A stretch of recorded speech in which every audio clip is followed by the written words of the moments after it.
गुजरात के सूरत शहर के रहने वाले हमारे एक सब्सक्राइबर हैत पटेल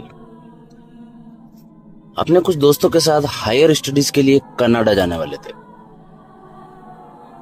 इन सब दोस्तों ने सोचा कि यार कनाडा जाने से पहले यहीं पे कुछ रोड ट्रिप कर देते एक बार, मतलब यहीं पे आसपास में कहीं घूमने चलते हैं। सब डॉक्यूमेंट्री वीजा का काम होने के बाद इन लोगों के पास टाइम बचा था, तो इन लोगों ने सोचा चलो चलते हैं। इन लोगों का प्लान था सूरत से सातपुरा जाने का, और फिर सातपुरा से ये लोग महाबलेश्वर जाने वाले थे। अब ये सातपुरा जो है वो गुजरात में ही पड़ता है और महाबलेश्वर फिर आगे पड़ जाता है महाराष्ट्र में। सातपुरा तक का जो रास्ता था वो ज्यादा दूर नहीं था, पर महाबलेश्वर थोड़ा दूर था। मतलब लगभग इनको आने जाने में कोई 1200 किलोमीटर का रोड ट्रिप करना था। 150 किलोमीटर सातपुरा का और 450 किलोमीटर आगे महाबलेश्वर, और वही वापस आने का 600। तो ये लोग महाबलेश्वर और सातपुरा जाने का प्लान बनाते हैं। सब लोग बहुत एक्साइटेड थे, सब लोग बहुत खुश थे कि बहुत एंजॉय करने वाले हैं। पर हेत जो हमारे सब्सक्राइबर थे वो हमें बताते हैं कि भाई उस ट्रिप में हमारे साथ कुछ ऐसा हुआ ना जिससे उबरने में मुझे 2 साल का समय लग गया। जी हाँ, 2 साल का समय लग गया। और जब उन्होंने ये इंसिडेंट हमको बताया तो हमारे खुद के रोंगटे खड़े हो गए। इतना वो डरावना, इतना गजब का इंसिडेंट उन लोगों के साथ उस रोड ट्रिप के दौरान हुआ। मतलब वो किस्सा ऐसा था कि मैं आपको कितनी भी कहानी सुना दूं या आप कहीं और से किसी भी जगह से कितने भी ऐसे इंसिडेंट सुन ले, पर अगर ये कहानी आपने एक बार सुन लेना तो आपके दिमाग से निकलेगी भी नहीं। जब ये आपको मैं पूरी कहानी सुनाऊंगा तो आपको पता चलेगा कि मैं ऐसा क्यों बोल रहा हूं। हेत हमको बताते हैं कि मैंने और मेरे दोस्तों ने अभी एल्स का एग्जाम क्लियर किया था और हम लोग आगे की पढ़ाई के लिए कनाडा जाने वाले थे। तो कनाडा जाने से पहले लोग सोचते एक रोड ट्रिप करते थे, तो ये लोग कार से जाने वाले थे। पर फाइनली ये 2 दिन पहले सोचते हैं कि कार रहने देते हैं, हम लोग बाइक से जाते हैं। इसी बहाने हमारा एडवेंचर भी हो जाएगा और ये रोड ट्रिप यादगार भी रह जाएगी। तो इन लोगों ने 2 हिल स्टेशन चुने अपने एडवेंचर के लिए। एक था सापुतारा जो गुजरात में ही पड़ता है, और दूसरा था महाबलेश्वर। तो ये 2 हिल स्टेशन उन्होंने चुने थे अपने एडवेंचर के लिए, अपने घूमने के लिए। और ये लोग सोचते हैं कि ये हम लोग बाइक से जाएंगे, पर ये जो एडवेंचर इनके लिए कितना खतरनाक होने वाला था ना, ये आप खुद सोच भी नहीं सकते। हैत के साथ जो 4 लोग जाने वाले थे उनका नाम था सोनू, श्याम, आरसे और हर्षित। इन चारों का नाम आप अच्छे से याद रखना, क्योंकि इन चारों के नाम से एक तगड़ा लिंक आपको वीडियो के अंदर मिलने वाला है आगे। अब इन लोगों ने डिसाइड किया कि हम लोग सापुतारा में 2 रात और महाबलेश्वर में 4 रात होल्ड करेंगे। अब ये लोग करीब सुबह 5 बजे अपने सिटी सूरत से सैदपुरा के लिए निकलते हैं। पूरे रास्ते ये लोग हंसी मजाक करते हुए जा रहे थे। 2-3 जगह इन्होंने चाय के होटलों पे रोकी, फोटो वगैरह क्लिक किए, और 2-3 जगह इन्होंने रुक के चाय वगैरह पी और फोटो वगैरह क्लिक किए। फाइनली जब ये एक जगह फोटो क्लिक कर रहे थे, तब इसमें से जो श्याम नाम का लड़का था उसने बोला, भाई चलो ना, बहुत हो गया चाय आए, अभी यहाँ से चलते हैं, रूम पे चलेंगे, पार्टी करेंगे, यहाँ से चलते हैं, अभी निकल पड़ते हैं। तो हर्षित नाम का जो लड़का था उसने श्याम को डांटा कि भाई क्या बोल रहा है, फालतू की बकवास कर रहा है तू, ऐसे बोल रहे है कि रूम पे चलेंगे, पार्टी करेंगे, ये ऐसा तू हम चारों को नहीं किसी और को इनवाइट करने की बात कर रहा है। मतलब ऐसे पहाड़ों में ऐसी बातें नहीं बोलते कि हाँ चलो यहाँ से चलते। ये बहुत प्रचलित चीज है कि पहाड़ों में ऐसी बातें नहीं बोली जाती है। तो उसने ऐसा बोला, तो हर्षित ने उसको टोका तो वो शांत होकर बैठ गया। अब करीब 9-9:15 बजे ये लोग सैदपुरा पहुंच जाते हैं। ये लोग होटल में जाते हैं, तो होटल पे जो चेकिंग का जो टाइम था वो 10 बजे का था। मतलब इन लोगों के पास करीब 1 घंटा पौन घंटा था। तो ये लोग डिसाइड करते हैं कि सैदपुरा का जो लिस्ट बनाई थी हमने घूमने की जगहों की, उनमें से एक चीज को तो हम घूम के आ ही सकते हैं। तो ये लोग जो सबसे हाईएस्ट पॉइंट था वो डिसाइड करते हैं कि हम लोग यहाँ पे जाके घूम के आ जाते हैं। अभी वहां पे जाने के 3 रास्ते थे। अभी ये लोग क्या करते हैं, जो सबसे लंबे वाला रूट होता है उसको सेलेक्ट करते हैं। करीब 20 मिनट के बाद ये लोग वहां पे पहुंचते हैं उस पॉइंट पे, और वहां पे जाके एंजॉय करते हैं, घूमते हैं। तो वहां पे ये लोग देखते हैं बहुत ज्यादा कोहरा है। अब वहां पे कुछ देर बिताने के बाद ये लोग जब वापस रवाना होते हैं वहां से, तब उनमें से 2 दोस्त श्याम और सोनू, ये लोग बोलते हैं यार अभी हमने होटल तो ले लिया है, तो अभी हम क्या करते हैं, कल वापस इसी जगह पे आके कैंपिंग वगैरह करते हैं। सब दोस्त मान जाते हैं। तो ये लोग वहां से वापस होटल में आते हैं और चेक इन करते हैं। इन लोगों ने एक ही रूम लिया था, मतलब होटल वालों से पहले ही बात कर ली थी, डिस्कस कर लिया था कि हमारे कमरे में एक्स्ट्रा बेड लगवा दीजिएगा, हम 5 के बीच में हमको एक ही रूम चाहिए। होटल वाला भी मान गया था। उसके बाद ये लोग होटल में जाते हैं, रूम में जाते हैं, फ्रेश वगैरह होते हैं, और करीब 1:30 बजे तक ये लोग क्या करते हैं, वहां पे लेट जाते हैं। अब जैसे ये लोग लेट जाते हैं तो इन लोगों को गहरी नींद आ जाती है। इन लोगों की वापस 7 साढ़े 7 बजे शाम को आंख खुलती है। ये लोग उठते हैं और सोचते हैं कि हम राइड करके आए तो शायद थक गए होंगे, उसके बाद हम घूमने चले गए तो ज्यादा थकान की वजह से हम लोगों को नींद आ गई होगी। उसके बाद ये लोग डिसाइड करते हैं चलो अभी डिनर करने जाते हैं। डिनर करने जाते हैं, तभी एक उसमें से हर्षित नाम का जो लड़का था वो बोलता है कि भाई मेरे हैंड से एयरबड्स कहीं गिर गए हैं, आप लोगों में से किसी ने देखे क्या? तो ये बाकी सब कहते हैं नहीं भाई हमने नहीं देखा। तो फाइनली ये लोग डिनर करने जाते हैं। डिनर करके 10 साढ़े 10 बजे वापस आते हैं और आते ही सो जाते हैं।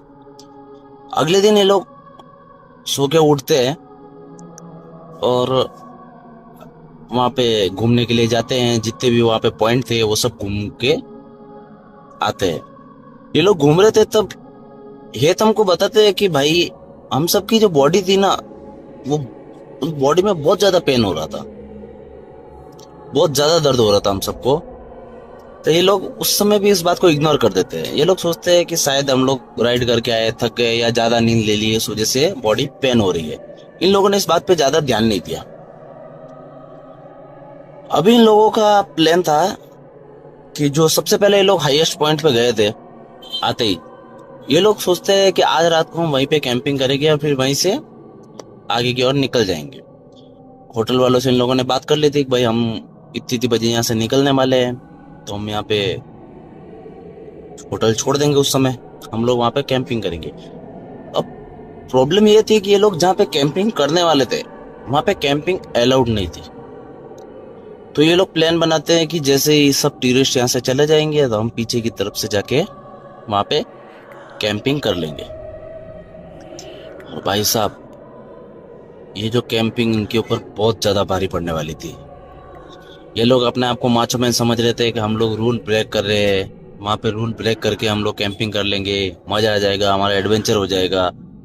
और भाई साहब जो ये कैंपिंग का असर इन पे होने वाला था ना, वो इनको अभी तक अंदाजा नहीं था इस बात का। अब ये लोग वहां पे कैंपिंग वाली जगह पे पहुंचते हैं। इन लोगों के पास अपना अपना 2% टेंट था, तो अपना अपना सब टेंट लगाते हैं, 3 टेंट लगाते हैं। और उसके बाद इन लोगों को वहां पे सर्दी ज्यादा लग रही थी, तो वो पास में ही वो लकड़ियां वगैरह इकट्ठा करके आग लगाते हैं। आग लगाते हैं, थोड़ी देर आग पे पास बैठते हैं, चाय वगैरह पीते हैं और थोड़ा हंसी मजाक करते हैं, एंजॉय करते हैं। उसके बाद ये लोग अपने अपने टेंटों में सोने के लिए चले जाते हैं। अभी यहाँ पे देखना, हेत और सोनू एक टेंट में सो रहे थे। आर से जो लड़का था वो अपना अकेला अलग टेंट में सो रहा था, और बाकी बच्चे जो 2 लड़के हर्षित और श्याम, वो अलग टेंट में सो रहे थे। इस तरह से ये 3 टेंट में 2-2 और एक जना सो रहा था। अब हेत हमको बताते हैं कि भाई रात को तो हमारे साथ ऐसा कुछ हुआ नहीं, परंतु सुबह 3:45 यानी 3:45 पर इनके जो कैंप था उसके बाहर हलचल हो रही थी। हेत की नींद खुलती है, देखता है कि बाहर कुछ हलचल हो रही थी, तो वो पास में सोनू को उठाते हैं। सोनू को उठाते हैं और देखते हैं कि हे सोनू देख बाहर क्या है। ये दोनों जब उठते हैं तो देखते हैं दो औरत और एक आदमी,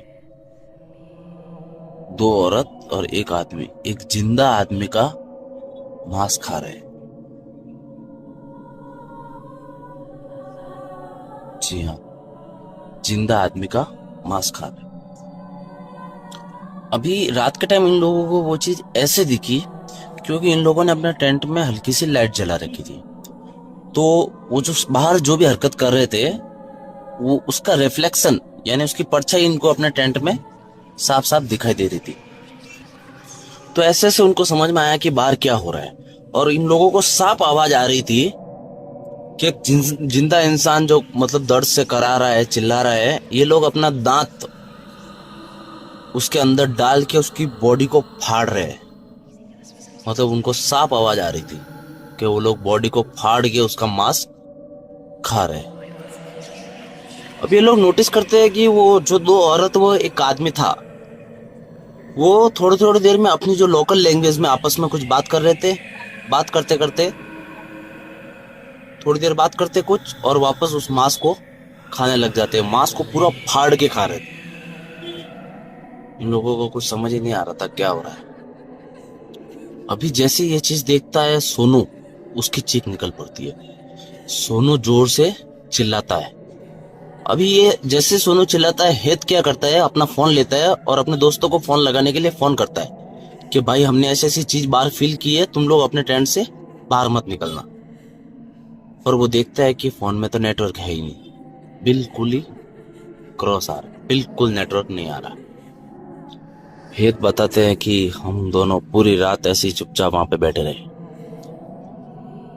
इन लोगों ने क्या किया था, अपने टेंट के बाहर रक्षा सूत्र बांध लिया था, तो शायद इनकी जान बच गई। इन लोगों को ऐसा लगा कि हमारे रक्षा सूत्र के हिसाब से हमारी जान बच गई। और दोस्तों, ये किस्सा इधर ही खत्म नहीं हुआ था, अभी आगे बहुत कुछ होने वाला था। सुबह करीब 6 बजे ये लोग अपने टेंट से बाहर आते हैं। इनके बाकी दोस्त भी उधर से निकल के बाहर आए और इन सब ने सेम चीज एक्सपीरियंस किया था जो इन दोनों ने किया था।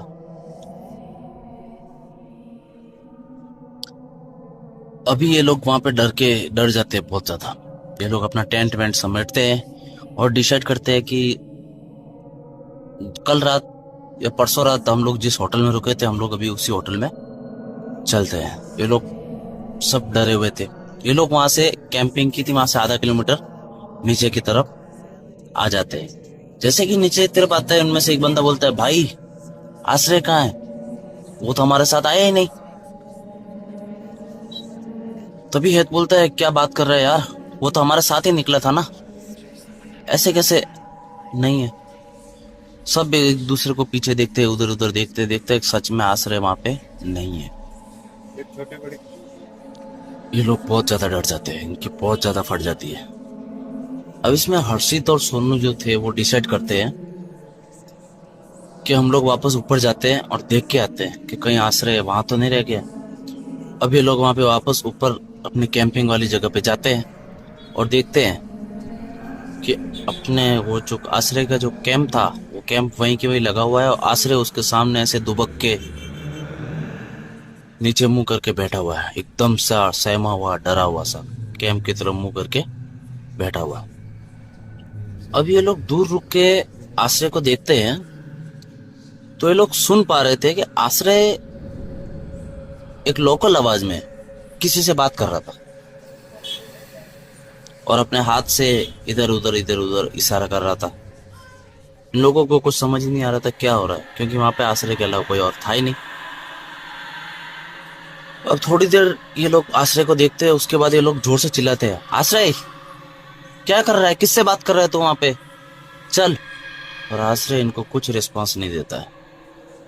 थोड़ी देर के बाद ये लोग आश्रय के करीब जाते हैं, आश्रय को उठाते हैं और उठा के होटल में लेके आते हैं। जब ये लोग आश्रय को होटल लेके आ जाते हैं और रूम में ले जाते हैं, आश्रय पूरे होश में आता है तो ये लोग आश्रय से पूछते हैं, भाई तू वहां पे अकेला कर क्या रहा था, किससे बात कर रहा था, कौन सी भाषा बोल रहा था। तब आश्रय इनसे बोलता है, आश्रय बोलता है, भाई लोग तुम वहां से भागे क्यों, मेरे कुछ दोस्त मुझसे मिलने आए थे, तुम लोगों ने उनको नाराज कर दिया, अब वो किसी को नहीं छोड़ेंगे।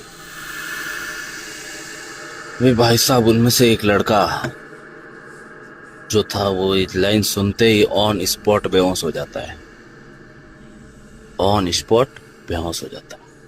उनमें से एक लड़का था श्याम, वो थोड़ा मैच्योर था इनमें से, मतलब उसको कुछ नॉलेज वॉलेज था।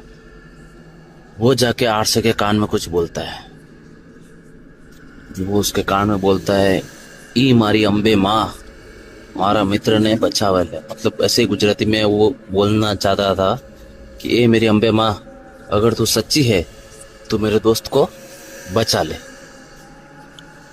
हेत बताते हैं कि जैसे ही वो लाइन आश्रय के कान में पड़ी, आश्रय वहीं पे बेहोश हो गया और उसके मुंह और कान दोनों जगहों से खून निकलना स्टार्ट हो गया। अब ये लोग क्या करते हैं, होटल मैनेजर को जाके पूरी बात बताते हैं। होटल मैनेजर ने इन सबको बहुत लताड़ा कि तुम लोग गए किससे पूछ के वहां पे, और क्यों गए इतनी रात को वहां पे। वहां पे रात होते ही डाकन डायनों का बसेरा स्टार्ट हो जाता है। वहां पे आज तक रात को गया हुआ कोई भी इंसान जिंदा बच के नहीं लौटा है। तुम लोग जिंदा कैसे बच गए, किसको पूछ के गए वहां पे तुम लोग। अब जो वो होटल का मैनेजर था, उसने अपने जान पहचान के किसी बाबा से बात की, बाबा से फोन लगाया, बाबा को बोला, भाई बाबा यहाँ पे ऐसा ऐसा हो गया है। अब वो करीब 1.5 घंटे बाद वो बाबा होटल में पहुंचता है। पंडित होटल में आया और होटल में आते इनको बोला कि आपकी जो अंबे माँ है ना, उन्होंने आपकी रक्षा की है। फिर उन्होंने आश्रय के हाथ फेरा, वो ताबीज वगैरह बांधा तो आश्रय होश में आया। अब ये सब दोस्त लोग सोचते हैं कि अभी सब कुछ नॉर्मल हो गया है, सब कुछ ठीक हो गया है, तो हम लोग वापस अपनी ट्रिप कंटिन्यू करते हैं। अब यहाँ से हम लोग महाबलेश्वर के लिए रवाना हो जाते हैं। भाई साहब, यहीं से असली खेला चालू होने वाला था। अभी इन लोगों ने सुबह 9:30 बजे सापुतारा से अपनी राइड स्टार्ट की और रात के करीब 8 बजे तक ये लोग महाबलेश्वर पहुंच जाते हैं। अब ये लोग रात को वहां पे पहुंचते ही इन लोगों ने ऑनलाइन होटल बुक किया था सिर्फ एक रात के लिए। तो ये लोग होटल में जाते हैं, रात को अपना रेस्ट वगैरह करते हैं, सो जाते हैं। सुबह उठते ये लोग चेकआउट करते हैं। चेकआउट करते ही अपनी अपनी बाइक लेके ये लोग महाबलेश्वर के पॉइंट देखने निकल जाते हैं। अब वहां पे कोई फेमस पॉइंट है महाबलेश्वर का, वहां पे ये लोग जाते हैं। वहां पे एंजॉय करते हैं और वहां पे इनको पता चलता है कि वहां सामने एक पुराना खंडर जैसा होटल था। तो ये सब लोग उस होटल की तरफ देखते हैं। ये लोग उस होटल को देखते हैं, खंडर जैसी थी पूरी। फिर भी ये लोग होटल के पास जाते हैं। ये लोग सोचते हैं कि ये भाई इस पॉइंट के पास ही ये होटल है और यहाँ से सब पॉइंट भी नजदीक है, तो जब मर्जी आएगा तब हम लोग यहाँ से घूम लेंगे। ऐसा सोचकर इन लोगों ने उस होटल में रूम बुक कर लिया। अभी इन लोगों के साथ जो सापुतारा में जो हुआ था ना, ये लोग उस चीज को पूरी तरह से भुला चुके थे। ये लोग होटल से बाहर आते हैं, सनसेट जो शाम को हो रहा था उस सनसेट को देखने के लिए बाहर आते हैं उस पॉइंट पे जहाँ से बहुत खूबसूरत नज़ारा दिखता है। ये लोग थोड़ी देर वहां बैठते हैं, अपना सनसेट एंजॉय करते हैं। उसके बाद ये लोग वापस करीब 7-8 बजे तक होटल में वापस जाते हैं। ये लोग वापस होटल आके अपना डिनर वगैरह करते हैं। अभी जो आप आगे सुनने वाले हो ना, उस चीज को हमने खुद ने 3-4 बार कंफर्म किया है कि भाई ये चीज जो है आप मेरे को बता रहे हो, क्या वो सच में हुआ था। He said yes, हमारे साथ ऐसा सच में हुआ था। तो आप लोग बहुत ध्यान से सुनना इस चीज को। हेत बताते हैं कि हम लोग डिनर वगैरह करने के बाद अपने अपने मतलब जो उन्होंने रूम लिया था वहां पे सोने के लिए जाते हैं। अब रात को करीब 2 बजे इन सब की एक साथ नींद खुल जाती है। सबकी नींद एक साथ खुल जाती है। इन सब की जब नींद खुली, उन लोगों ने आसपास में देखा तो इन लोगों ने अपने आप को पाया कि जहाँ वो लोग सनसेट देखने गए थे ना, ये लोग वहां पे सो रहे हैं। मतलब ये लोग होटल में नहीं, वहां सनसेट पे सो रहे हैं। और एक भारी भरकम आवाज में एक आदमी बोल रहा था कि आज रात तो तुम लोग मुझे छोड़ के नहीं जाओगे ना यहाँ से। ये लाइन सुनते ही वो सब अलग अलग हो गए, झटपटाने लगे। और उनके बाद उन लोगों ने जो देखा ना, उनके रोंगटे खड़े हो गए। उन्होंने देखा कि हेत हमको बताते हैं कि हर्षित और आश्रय श्याम और सोनू के पैर का मांस खा रहे, और श्याम और सोनू हर्षित और आश्रय के हाथ का मांस चबा रहे। हेत ये सब देख के बहुत ज्यादा डर गया। हेत वहां पे डर के बहुत जोर से चिल्लाया, क्या बे, क्या कर रहे हो तुम लोग यहाँ पे? पूरी ट्रिप की ऐसी की तैसी कर दी। और हेत ने इन लोगों को बहुत सारी गालियां दी। अब जैसे हेत ने इनको गालियां दी, वो चारों चुपचाप एक जगह बैठ गए। चारों के चारों चुपचाप एक जगह बैठ के हेत को देखने लगे। तो हेत ने उनको डांटा। तब जब ये लोग वहां पे सेपरेट हुए थे ना, अलग अलग, जब उस भारी भरकम आवाज के साथ, तो इन लोगों ने पाया कि ये लोग उस सनसेट वाली जगह पे नहीं, वापस अपने होटल पे आ गए हैं। अब हेत बहुत ज्यादा डर गया। वो चारों हेत को देख रहे। हेत ने सोचा इस सब पूरी चीज के बारे में मैनेजर को बताना जरूरी है। भी हेत बहुत ज्यादा डर जाते हैं। हेत अपने रूम के बाहर आते हैं अकेले। बाहर आके देखते हैं कि वो चारों एक ही जगह पे बैठे हुए हैं। ना कोई हिल रहा है, ना कोई डुल रहा है, कुछ नहीं। एकदम डेड पोजीशन में, आंख भी नहीं झपका रहे। और वो लोग लगातार हेत को देख रहे हैं, चारों के चारों, और हेत को घूरे जा रहे हैं। कुछ भी मूवमेंट उन लोगों में नहीं हो रही। हेत बहुत ज्यादा डर जाता है। हेत अपने रूम के बाहर आता है। अभी हेत रूम से निकल के रिसेप्शनिस्ट की तरफ जाता है। हेत जब अपने रूम से निकल के उस रिसेप्शनिस्ट था उसके पास जा रहा था, तो हेत देख रहा है रास्ते में जितने भी कमरे आ रहे थे, उन सब कमरों में से खून निकल के बाहर आ रहा है। हेत बहुत ज्यादा घबरा गया। सब कमरों में से खून निकल के आ रहा है। हेत खून को देखते ही जैसे ही ऊपर देखा, तो मैनेजर उसके सामने आके खड़ा हो गया। हेत डर गया। मैनेजर इनके पास आता है और बोलता है, पहले तो बहुत देर तक हेत को घूरता है और फिर हल्की सी स्मेल देता है और बोलता है, आप लोगों के जाने का टाइम आ गया है। ऐसे बोलते उसकी जो गर्दन थी वो 360 डिग्री पूरा घूम जाती है। हेत ये देख के बहुत ज्यादा डर गया। अभी हेत ये सब देख के बहुत जोर से चिल्लाया। अभी हेत चिल्ला के भागते हुए अपने रूम में जाता है।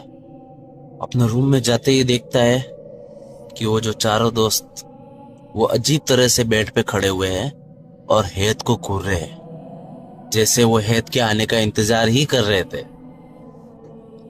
उन सबके मुंह में खून लगा हुआ था। सबके मुंह में खून लगा हुआ था। ये देखते हेत वहीं पे बेहोश हो जाता है। हेत इतना ज्यादा डर जाता है कि उसने अपने अंदर ही सुसु कर दी थी और वहीं पे बेहोश हो जाता है। अभी हेत ने हमको उस होटल के बारे में जो डिस्क्राइब किया वो ये था कि वो होटल छोटा सा होटल था, खंडर जैसा। होटल के सामने पूरा मैदान पड़ा था और होटल के जो पीछे था वो जंगल वाला एरिया था। बस ये इतना सा ही होटल का डिस्क्रिप्शन था कि होटल के सामने पूरा मैदान, छोटा सा खंडर जैसा होटल और पीछे पूरा जंगल वाला एरिया। अब हेत जैसे सुबह होती है, ये सब लोग पाते हैं कि ये लोग होटल के बाहर जो ग्राउंड था ना, जहाँ इन लोगों ने अपनी बाइक पार्क की थी, ये लोग वहां पे लेटे हुए। अब इन लोगों की नींद खुलती है, पांचों की। अभी हेत के अलावा बाकी किसी को कुछ याद भी नहीं था कि क्या हुआ। और ये लोग देखते हैं कि वहां पे इनकी बाइक भी नहीं। ये लोग बाइक के टायर को, निशान को फॉलो करते हुए देखते हैं कि वो निशान एक खाई की तरफ जा रहे हैं। मतलब इन लोगों की बाइक किसी ने वहां से खाई में फेंक दी थी। अब ये लोग खाई के पास जाकर देखते हैं, बहुत गहरी खाई थी। इन लोगों को अपनी बाइक नजर ही नहीं आती है, इतना नीचे चली गई थी वो बाइक। अब इन लोगों को पक्का कंफर्म हो गया कि हमारी गाड़ी किसी ने यहाँ से फेंक दी है। अब ये सब लोग अपने घर पे भी ये बात नहीं बता सकते थे कि घर वाले बहुत ज्यादा घबरा जाएंगे। तो हेत क्या करता है, अपना एक दोस्त है जो नासिक में रहता है, गुंजन तलपड़े, उसको कॉल करता है। और लकीली गुंजन के जो पापा थे वो महाबलेश्वर से 20 किलोमीटर दूर एक गांव पड़ता है, उस गांव में आए हुए थे। मतलब उनका गांव वहीं पे था, वो लकीली अपने गांव में आए हुए थे। ये सब लोग बहुत डर जाते हैं, गुंजन को पूरी बात बताते हैं और बोलते हैं भाई अपने पापा से पूछना कि अब हम क्या करें। अभी गुंजन ने अपने पापा को फोन किया और हेत का नंबर दिया कि इस नंबर पे फोन लगा के बात करो। अभी गुंजन के पापा हेत को फोन करते हैं, हेत उनको पूरी बात बताते हैं। तभी गुंजन के पापा बोलते हैं कि मैं तुम पांचों को एक पॉइंट बताता हूँ, तुम पांचों उस पॉइंट पे आओ, मैं तुमको वहीं पे मिलता हूँ। करीब 1 घंटे के बाद गुंजन के पापा इन लोगों के पास पहुंचते हैं। गुंजन के पापा इन लोगों को वहां पहुंचते पूछते कि भाई कौन सा होटल था, वो कहाँ रुके थे तुम लोग, बताओ मेरे को। तो ये लोग गुंजन के पापा को लेके उस होटल के पास जाते हैं। अब ये लोग गुंजन के पापा को लेके उस होटल के पास गए तो वहां पे जाके देखा कि वहां पे सिर्फ खाली ग्राउंड है, वहां पे कोई होटल है ही नहीं। गुंजन के पापा इनको बोलते हैं कि काम करो, तुम लोग मेरे साथ नासिक चलो, वहां से अपने अपने घर चले जाना। अभी हेत बताते हैं कि श्याम और हर्षित दोनों मेरे पास में आते हैं। हर्षित थोड़ा सा दूर खड़ा था और श्याम आके हेत के कान में बोलता है कि भाई हम तो तेरे को सापुतारा में ही मार देते थे, पर कोई शक्ति थी जो तेरी रक्षा कर रही है। अभी श्याम हेत के कान में आके ये लाइन बोला। हेत ने हर्षित की तरफ देखा था, हर्षित वहां दूसरी तरफ खड़े होकर एक वियर्ड सी स्मेल दे रहा था, अजीब तरीके से हेत के सामने हंस रहा था। और श्याम बोलता है कि भाई अब तुझे कोई नहीं बचा सकता। अब ये लाइन बोलने के बाद वो दोनों नॉर्मल हो जाते हैं। हेत क्या करता है, धीरे से अंकल के पास जाता है और बोलता है कि अभी इन दोनों ने ये लाइन मेरे को बोली है। गुंजन के पापा ने हेत को बोला कि तुम चिंता मत करो, मैं इन दोनों को तुमसे दूर ही रखूंगा। अब गुंजन के पापा इन पांचों को लेके अपने गांव नासिक में आ जाते हैं। अभी नासिक पहुंचते ही गुंजन के पापा ने वहां पे अपने पहचान के एक पंडित को बुलाया और वो पंडित इन लोगों के पास आया और उनको बोला कि वो जो आत्मा थी जो तुम्हारे पीछे लगी हुई है, वो सातापुरा से ही तुम्हारे पीछे लग गई थी, जहाँ पे तुम लोगों ने कैंपिंग की थी। पर तुम्हारे कैंप के बाहर जो रक्षा कवच लगा हुआ था, इसकी वजह से तुम लोगों की जान बच गई। अब बाबा बताता है कि तुम्हारे साथ में 5 आत्माएं चल रही है। 3 आत्माएं तो जो जहां पे तुम लोग कैंपिंग कर रहे थे वहां से तुम्हारे पीछे लग गई, और बाकी की जो 2 आत्माएं हैं वो जब शुरुआत में हमने आपको बताया था, उस समय वो उस लड़के ने बोला था, पहले वाले ने, कि भाई यहाँ पे क्या कर रहे हो, चलो अपन साथ चलते हैं। तब उसने उसको बोला था उसके दूसरे दोस्त ने कि भाई पहाड़ों वाली जगह पे ऐसी बातें नहीं बोलते। तो 2 आत्मा वहां से, वो चाय की टपरी चाय वगैरह पी रहे थे, वहां से 2 आत्मा उनके पीछे लग गई थी, और 3 ये। तो उस पंडित ने कहा कि मैं इनका टेम्परेरी इलाज कर सकता हूँ, इसका परमानेंट इलाज मेरे पास नहीं है। अभी वो बाबा पंडित जो था, उनसे जो बन पाता था उन लोगों ने किया उतना। अभी फाइनली ये लोग अपने घर आते हैं सूरत आते ही इन लोगों ने अपनी पूरी बात जो थी अपने फैमिली से कंसर्न की। अभी सब फैमिली वाले भी टेंशन में आ जाते हैं और बोलते हैं भाई इस चीज का छुटकारा तो कर दिलाना पड़ेगा, इसका परमानेंट इलाज तो करना ही पड़ेगा। अभी इनके फैमिली वाले सब अपनी अपनी पहचान निकालना स्टार्ट कर जाते हैं। तो फाइनली एक बहुत बड़े पंडित इनको मिलते हैं। अब वो पंडित क्या करता है, उनको बताता है कि मेरे को 1 महीना तक पूरा हवन करना पड़ेगा। अब वो पंडित 1 महीना तक पूरा हवन करता है और पंडित इनको बताता है कि जब आखिरी दिन होगा हवन का, तब आप सबको यहाँ पे आना पड़ेगा। अब वो 1 महीने तक पूरा हवन करता है। वो 5 आत्माओं ने बहुत तांडव मचाया, वहां पे बहुत ज्यादा तांडव मचाया। अब फाइनली आखिरी दिन आया, तो ये सब लोग, इन सब लोगों को बुलाया था, आखिरी दिन उनको वहां जाना पड़ेगा, तो ये सब लोग अपने अपनी गाड़ियों में सब अलग अलग वहां पे जाने के लिए निकलते हैं। अब हेत हमको बताते हैं कि अभी इसी बीच श्याम जो लड़का था वो उसके पापा बैठे बैठे बोलते हैं कि मेरे को नींद आ रही है, और वो अचानक सो जाते हैं। श्याम को लगा कि ठीक है पापा सो रहे हैं, कोई बात नहीं, उनको सोने दो। अब ये लोग फाइनली उस जगह पे पहुंच जाते हैं जहां पे वो हवन चालू था। अब ये लोग फाइनली वहां पहुंचने के बाद श्याम क्या करता है, अपने पापा को उठाने की कोशिश करता है। बहुत देर तक उठाते हैं, उसके पापा उठते ही नहीं है। आसपास में सब गाड़ी वाले भी आ जाते हैं, इनसे सब दोस्त भी आ जाते हैं और उनको बहुत उठाने की कोशिश करते हैं, नहीं उठते। फाइनली इनको पता चलता है कि इनके पापा की, श्याम के पापा की डेथ हो गई है।